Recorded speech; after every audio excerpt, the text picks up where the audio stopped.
بسم اللہ الرحمن الرحیم۔ الصلاۃ والسلام علی خاتم النبیین صلی اللہ علیہ وآلہ وسلم۔ ایک عورت نے نکاح کے 6 ماہ بعد بچہ جنا۔ لوگوں نے اس پر زنا کا الزام لگایا اور اسے لے کر سیدنا فاروق اعظم رضی اللہ تعالی عنہ کی عدالت میں آئے۔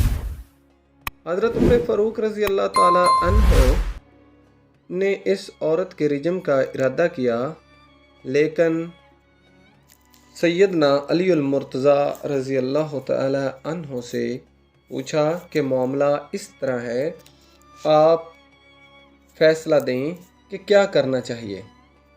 سیدنا علی المرتضیٰ رضی اللہ تعالی عنہ نے فرمایا کہ 6 ماہ کے بعد بھی بچہ پیدا ہو سکتا ہے اور اس کی باقاعدہ دلیل بھی ہے اور ثبوت بھی ہے۔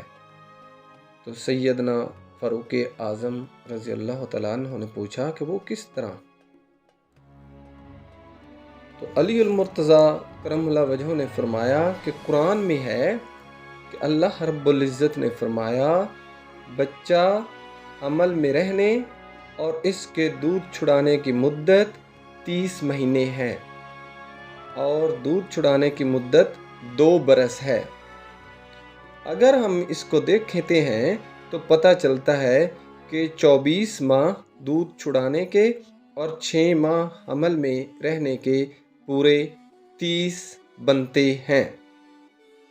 تو اس لحاظ سے یہ جو بچہ پیدا ہوا ہے اس میں عورت کا قصور نہیں ہے، نہ ہی اس پر زنا کا الزام لگایا جا سکتا ہے اور نہ ہی اس پر حد جاری ہوگی۔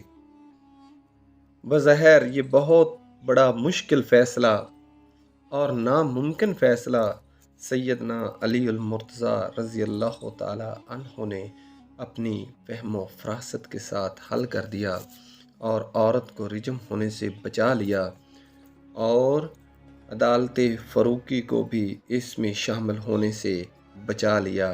اسی لیے حضرت عمر فاروق رضی اللہ تعالی عنہ نے جب یہ فیصلہ سنا تو سن کر بہت زیادہ خوش ہوئے اور اس عورت کو رجم نہ کیا، اور فرمایا کہ اگر آج علی نہ ہوتے تو یہ بے گناہ عورت کا سنگسار ہونا میرے لیے ہلاکت کا سبب بن جاتا۔ تو عربی کے الفاظ اس کے ہیں لولا علی لہلک عمر، کہ اگر آج علی نہ ہوتا تو عمر ہلاک ہو جاتا۔